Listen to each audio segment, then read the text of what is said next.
Hello दोस्तों, अगर आप हमारे चैनल हॉरिबल संडे से पहली बार जुड़े हैं तो आप हमारे चैनल को सब्सक्राइब कर लीजिए, जिससे आने वाली वीडियो आप तक सबसे पहले पहुंच सके। जब चारों ने सामने देखा तो उनके होश उड़ गए, क्योंकि सामने एक घोड़ा खड़ा था। उन्हें कुछ समझ नहीं आ रहा था कि इस खाली पड़े किले में ये घोड़ा कहाँ से आया। जब तक चारों उसके पास पहुँचे, वो घोड़ा वहाँ से चला गया।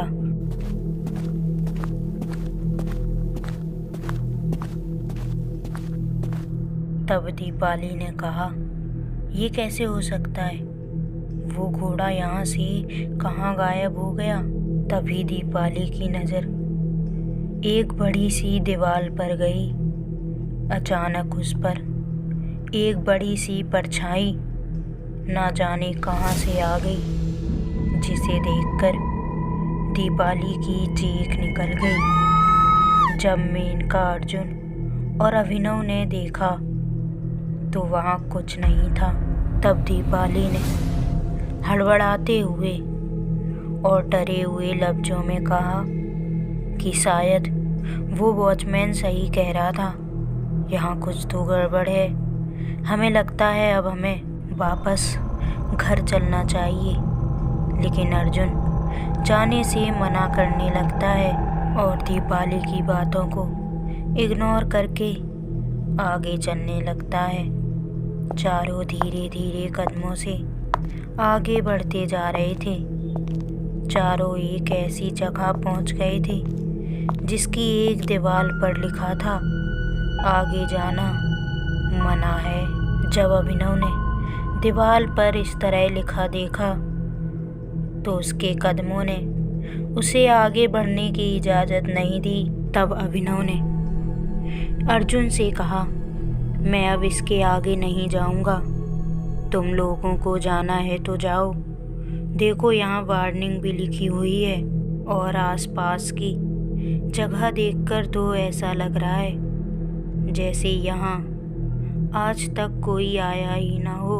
और तो और वो घोड़ा इतनी पुरानी किले में कहाँ से आ गया? आसपास तो कोई घर भी नहीं है, और इतनी रात को कोई जानवर कैसे आ सकता है? और इतनी जल्दी वो कहाँ गायब हो गया? मुझे तो अब बहुत डर लग रहा है। अब मैं इसके आगे नहीं जा सकता। तब दीपाली ने कहा, हाँ, अभिनव सही कह रहा है। मैंने भी वो बड़ी सी परछाई देखी थी, ना जाने किसकी थी। तब मेनका ने कहा, अब यहाँ तक आ ही गए हैं तो थोड़ा ही तो किला बचा है, वो भी घूम लेते हैं, फिर घर चलते हैं। अभिनव ने कहा, लेकिन वो घोड़ा, उसने इतना कहा ही था कि अर्जुन एकदम गुस्से से बोला, अरे यार, तुम लोग ऐसे क्यों डर रहे हो? ये किला जंगल के बीचों बीच बना है, शायद वहीं से ये घोड़ा आया होगा। चलो आगे चलते हैं। इतना कहकर अर्जुन आगे बढ़ गया और उसके पीछे पीछे वो तीनों भी चले गए। उन चारों ने यही सबसे बड़ी गलती कर दी थी। वो सब एक ऐसी जगह पहुंच गए थे जहां आज तक कोई नहीं गया था।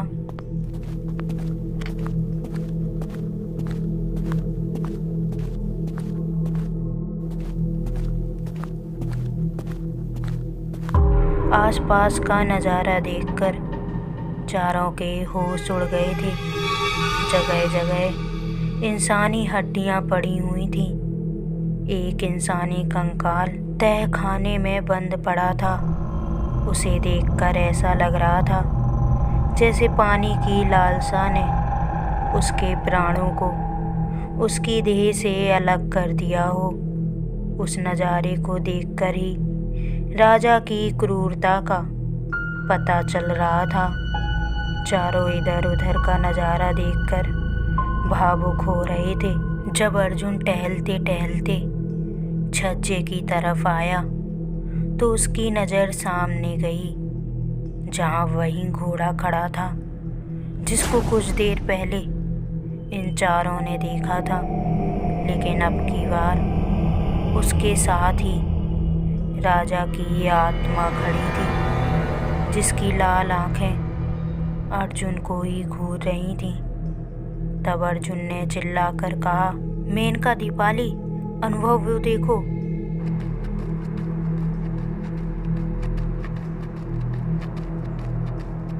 जब चारों ने देखा तो उनकी दिल की धड़कनें बढ़ गईं और चारों वहां से भागने लगे। तभी भागते भागते उन्हें महसूस हुआ कि कोई उनका पीछा कर रहा है। जब चारों ने मुड़कर देखा तो उनकी आंखें फटी की फटी रह गईं, क्योंकि वही घोड़ा तेज रफ्तार के साथ उनकी तरफ बढ़ता चला आ रहा था और पीछे खड़ा वो काला साया एक अजीब हंसी हंस रहा था। वो चारों पूरी हिम्मत के साथ किले के बाहर की तरफ दौड़ रहे थे कि अचानक अर्जुन एक पत्थर से टकराकर जमीन पर गिर पड़ा। जब अभिनव, दीपाली और मेनका ने देखा तो उन्होंने कहा, अर्जुन, जल्दी उठो और भागो वहाँ से। लेकिन अर्जुन के पैर में ज़्यादा चोट लग गई थी, इसलिए वो उठ नहीं पा रहा था। तब उसने कहा, तुम लोग जाओ, नहीं तो ये घोड़ा तुम्हें भी मार देगा। और देखते ही देखते वो घोड़ा अर्जुन को कुचलता हुआ आगे की तरफ निकल गया।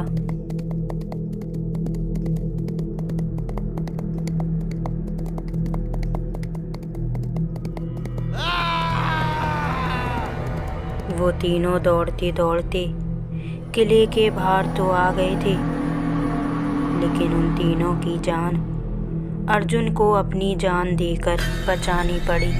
अगर अर्जुन अभिनव की बात मान लेता तो आज अर्जुन इस तरह उस वीरान किले में बेमौत न मारा जाता। और ना जाने आज भी ऐसे कितने किले पड़े हैं जहाँ राजा महाराजाओं की आत्मा अपने किले में ही भटकती हैं।